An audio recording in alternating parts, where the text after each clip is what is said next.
como ele pode ser saudável se ele vive 20 anos a menos? Alguma coisa tá errada. E assim, se eu pudesse dar um chute, eu diria que são 50 ou 100 quilos de gordura extra que ele tá carregando. Mas primeiro... Oh! Last My Freaks, meu nome é Ciro, o Belo. E no vídeo de hoje eu vou falar de um assunto polêmico. Não são mamilos femininos, o maior medo do Mark Zuckerberg. Vamos falar sobre body positive, que no seu surgimento, né, assim, na sua ideia, na sua concepção original, tinha uma boa mensagem, né? Tinha uma boa pegada, que é o seguinte: você tem que se amar como você é. Você não precisa ser uma mulher alta, magra, loura, dos olhos azuis para ser bonita. Você não precisa ser um homem alto, musculoso, barbudo, louro, dos olhos azuis para ser bonito. Claramente a gente tem um padrão de beleza bem moldado em um padrão único, mas não precisa você ser esse modelo capa de revista para você ser bonito, para você ser feliz. Existem vários tipos de beleza, sim, só que a mídia escolhe alguns específicos, principalmente os mais difíceis e mais raros, para a gente poder comprar um monte de coisa, gastar um monte de dinheiro e passar a nossa vida toda infeliz, porque a gente nunca vai chegar naquele nível. E o Body Positive vem com a mensagem dizendo que não, você não precisa disso, você não precisa se comparar, você não precisa ser o que eles dizem para você ser, porque você pode ser bonito do seu jeito, ok? Legal? Massa!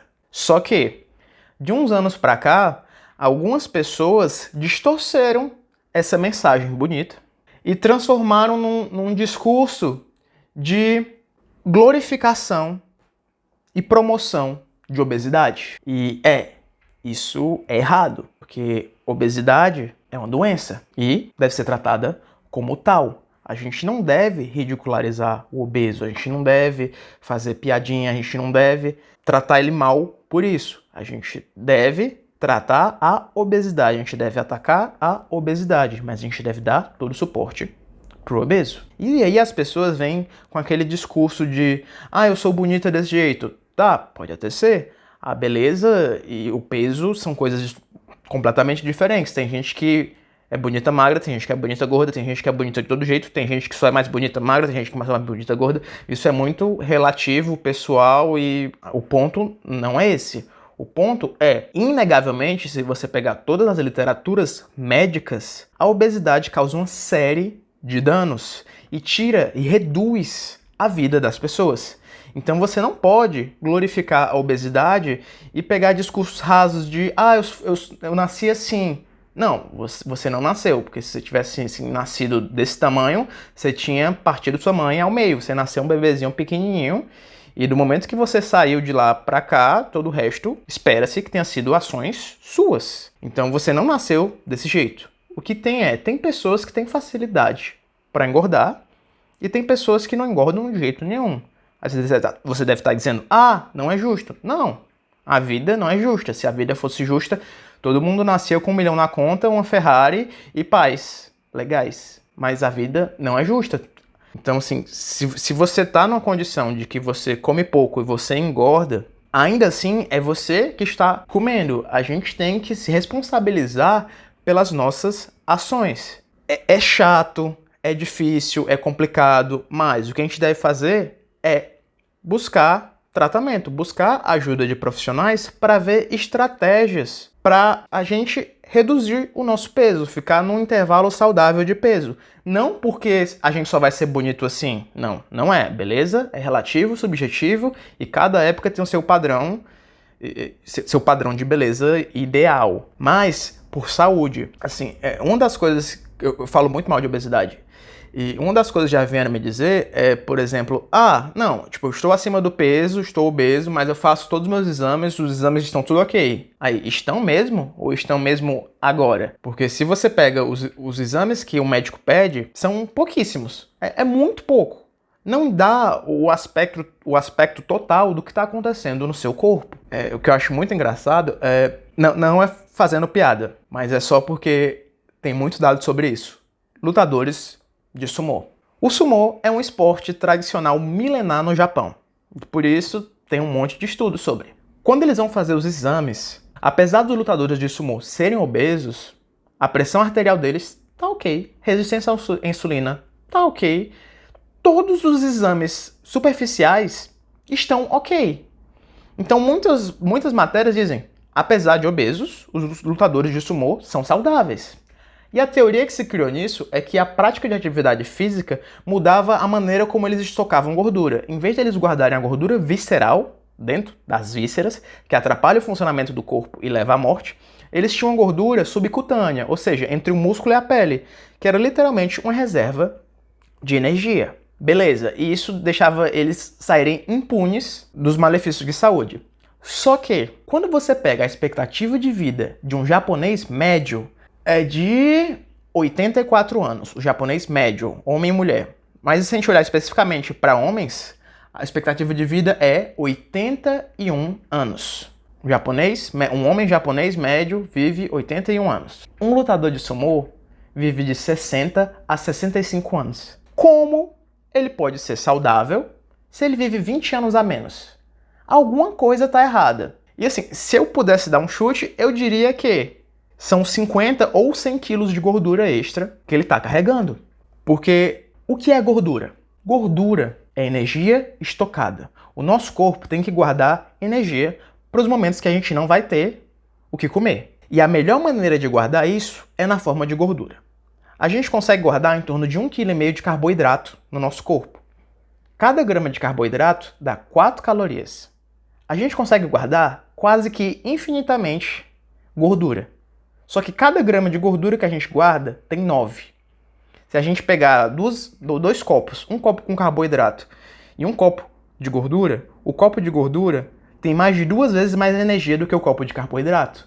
Então, em menos espaço, eu tenho mais energia. Isso é perfeito para guardar energia. E tirando os 5% básico de gordura que a gente precisa para o bom funcionamento do nosso corpo, todo o resto é estoque. Estoque de energia. Só que a maioria das pessoas passa toda uma vida sem nunca usar esse estoque. Porque antigamente a gente se alimentava seguindo as estações, as colheitas, o clima e assim ia. Tinha período de abundância, tinha período de fome.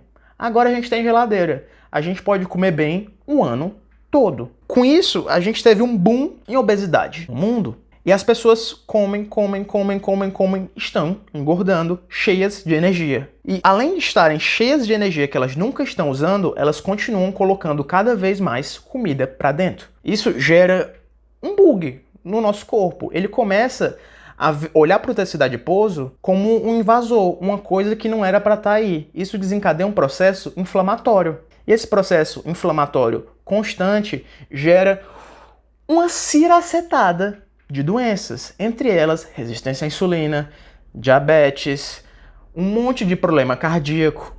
E em casos extremos, pode gerar até doenças autoimunes ou câncer. Então, assim, não tem como isso ser saudável.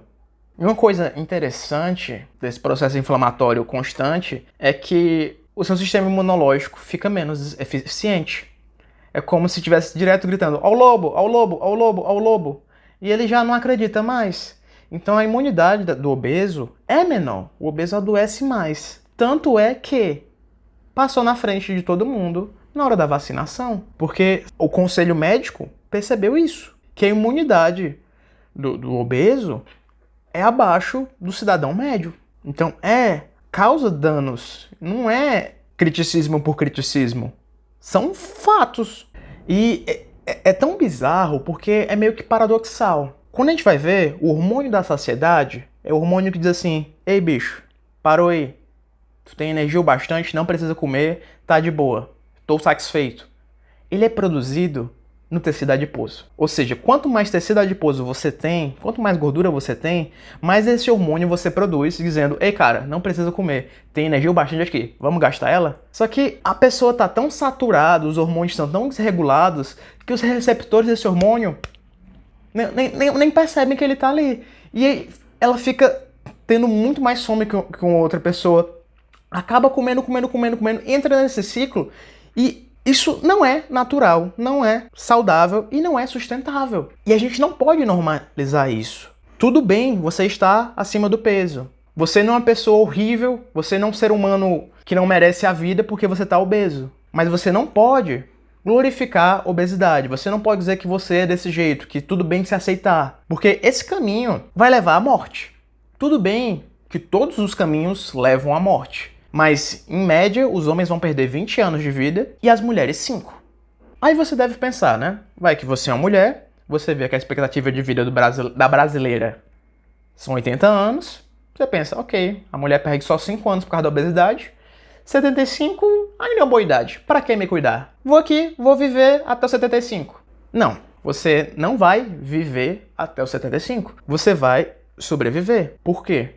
A obesidade não só vai tirar anos do total que você viveria. Ela vai destruir a sua qualidade de vida. Imagine você que está andando com uma mochila cheia de peso nas costas. Você faz todas as atividades do seu dia com a mochila de peso nas costas. 20, 30, 40, 50, às vezes até 100 quilos, que não eram para estar aí. Você fica cansado, você fica ofegante, você está destruindo a cartilagem dos seus joelhos, seus tornozelos, está forçando a sua coluna e, acima de tudo, está sobrecarregando o seu coração. E o coração é só um para a vida toda. Quanto mais ele trabalha, sendo sobrecarregado de uma maneira que ele não queria, ele vai funcionar mal, ele vai funcionar menos e você vai morrer mais cedo. Só que nesse meio termo, entre você morrer, antes disso você vai ter uma qualidade de vida horrível. Porque a obesidade atrapalha muitos aspectos da tua vida. Se a gente olhar nos âmbitos, vai atrapalhar no âmbito profissional, porque a nossa sociedade, sim, é gordofóbica. Pessoas obesas são menos contratadas por aparência, porque a nossa sociedade é escrota, isso eu não nego. Social, vai atrapalhar a sua vida, porque quando o engenheiro vai projetar um produto, ele está projetando para a maioria das pessoas. A maioria das pessoas está dentro da distribuição da curva normal, não são obesas ainda.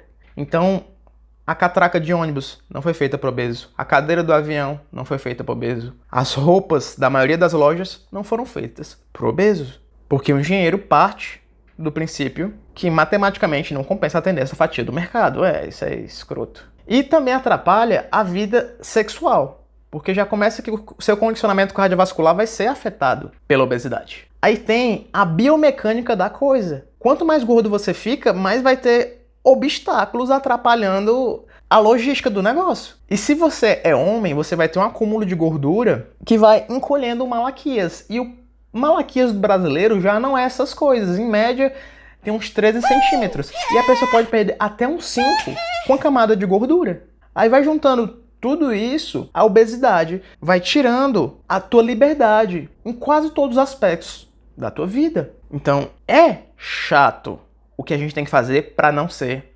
obeso. Mas não tem saída. O corpo humano foi feito para se movimentar, para se mexer. E se você não faz isso, ele começa a se autodestruir. Com processos como, passou dos 30, sarcopenia, você vai começar a perder massa muscular. Depressão e ansiedade. Não estou dizendo que o sedentarismo e a obesidade são a causa, mas são coisas que claramente agravam os sintomas. É como escovar os dentes. Escovar os dentes é chato, mas se você não escovar, você vai ter um monte de cárie, infecção, seus dentes vão cair e você vai morrer de uma doença que era para estar erradicada do mundo. Então a gente tem que escovar os dentes. Então a gente tem que cuidar do nosso corpo. Não para se adequar a um padrão estético impossível, idiota, esdrúxulo, mas sim porque a nossa estadia nesse plano terreno está atrelada ao nosso corpo. Ainda que você tenha o intelecto mais poderoso do mundo, ele está confinado nessa prisão de carne. E aí a gente tem que ver como eu percebo o mundo, como eu sinto as coisas, como eu percebo a minha realidade através do meu corpo. E a obesidade vai embaçar todos esses sentidos. Toda essa percepção vai ser prejudicada. O maior prejudicado com a obesidade é o obeso. Então a gente não pode naturalizar a aceitação disso. Você tem que aceitar as coisas que você não pode mudar. São as suas cicatrizes, as suas estrias, a cor do seu cabelo, a sua altura. Essas coisas você já nasceu com isso determinado. Mas você não é obeso, você está. Porque o peso é uma coisa que vai mudando ao longo do tempo. Você está naquele peso, mas você pode fazer coisas para melhorar isso. E a gente sempre deve buscar o melhor pra gente. O maior beneficiado com isso tudo somos nós mesmos. A qualidade de vida que nós vamos ter entre agora até a hora de nossas mortes. Porque morrer, todo mundo vai. Mas não quer dizer que porque eu vou morrer, eu quero ter uma vida ruim. Eu quero me divertir, eu quero praticar esportes, fazer horas e horas de snu, malhar, correr, brincar. Eu quero fazer isso. Eu quero me sentir bem no meu corpo. Eu não quero me sentir numa prisão. Eu quero me sentir na maior máquina já feita, não sei por quem. Entendeu? Eu quero me sentir o Homem de Ferro, só que sem armadura. Eu sou a armadura. Qualidade de vida. E uma coisa que é engraçada, que não só o obeso é prejudicado com obesidade, mas em casos extremos, toda a família dele é. Eu fiz um vídeo sobre o Silas, que ele pesava mais de 200 quilos. Ele vivia preso numa cama. E ele não conseguia nem brincar com a filha dele. Ele tinha que ir no banheiro na cama, de tão pesado que ele estava. A mulher dele saiu da função de mulher e virou uma babá, porque ele não conseguia fazer nada só. Mas a pior parte mesmo também é que a gente aprende no colégio sobre um doidinho chamado Lamarck. Lamarck era um biólogo que tinha a teoria dos caracteres adquiridos. Ele defendia que as características que os pais adquiriam ao longo da vida, eles poderiam passar para os filhos, para os descendentes. Aí ele fez um monte de experimento, tipo, cortar uma pata do animal, botar ele para se reproduzir, para ver se um animal nasceria sem, se os filhos nasceriam sem patas. Não deu certo. Fazia uma mancha botava gelo nas costas do coelho para fazer uma queimadura e o pelo começava a nascer preto para ver se passava isso. Não passava. Então, tipo, Lamarck é motivo de piada, sempre foi motivo de piada. Até que eles perceberam que algumas coisas Lamarck estava certo. E obesidade é uma delas. Cientistas pegaram ratos magros, de linhagens magras. Ratos que, quando alimentados à vontade, mantinham um peso saudável para um rato. Eles alimentaram esses ratos à força, eles tornaram esses ratos obesos. E viram o que acontecia com os descendentes desses ratos. Daqueles ratos em diante, parabéns, eles conseguiram passar a obesidade. Então, algumas das coisas que a gente faz mudam os nossos genes. Não a estrutura deles, mas a ativação deles. O nosso código genético está preso lá, as coisas que a gente vai desenvolver ou não. Mas o nosso estilo de vida pode ativar ou inibir a manifestação dessas características que estão impregnadas na receitinha de bolo que faz a gente. Então, que quando o rato ele tinha o gene para obesidade, mas não estava ativo, estava lá oculto. A partir do momento que eles ativaram, aquele rato passa para frente.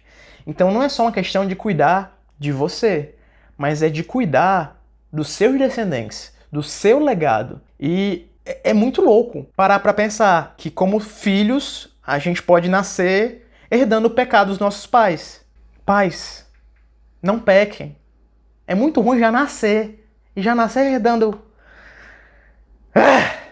É muito foda, né? A gente às vezes está pagando por uma coisa que não foi a gente que cometeu. A gente herdou um legado genético horrível. Mas ainda assim, ainda que você nasça com a tendência, a gente sempre tem livre-arbítrio. A gente sempre pode escolher o que a gente vai fazer. Schopenhauer disse que a gente é livre para escolher o que faz, mas não para escolher o que quer fazer. É meio que isso. Na vida não é justa. Algumas pessoas podem comer prato de pedreiro em todas as refeições e não engordar 1 quilo, enquanto você come um pouquinho e engorda. Não é justo. Eu sei, é um saco. Mas essa é a vida, essa é a obra-prima de um criador ausente. Mas, sério, faz isso por você, pela sua família, pelas pessoas que você ama. Eu sei que a academia é um saco, é um ambiente tóxico, opressor. As pessoas, a sociedade é doente, faz piada com quem é gordo, mas não faz com quem se encaixa no padrão, como um bombado, que usa tanta droga, tanta coisa, que tá a isso aqui de literalmente papocar. E a gente tem 2 pesos e 2 medidas, né, gato? E o obeso é quem mais paga por isso. Mas tenta vencer essa barreira. Eu sei que tem um obstáculo enorme, mas tem coisas que você pode fazer. Não tenha vergonha de começar pequeno. As pequenas mudanças vão se somando e ao longo do tempo você vai ter resultados. Não tenha pressa, mas mantenha a direção firme. Você não ficou obeso de um mês para o outro, então não espere emagrecer de um mês para o outro. É um processo lento, é um processo chato, é um processo sofrido. Mas o maior beneficiado de tudo isso é você. Procurando bem, todo mundo tem defeito. A gente não tem que se amar menos por isso. A gente tem que meio que se amar como a gente é, quem a gente é, mas a gente sempre deve querer melhorar, evoluir. Porque gente conformada é um cadáver que esqueceram de enterrar. Então é isso. Por hoje é só. Assim como o mundo, esse vídeo tá chegando ao fim. Não se esqueça de curtir, compartilhar, mostrar esse vídeo pra todo mundo. Eu tô botando mais 2 vídeos aqui. Assiste pelo menos um deles. E nunca se esqueça, você não está sozinho. Procurando bem, todo mundo tem defeito. Só o Ciro Belo que não tem.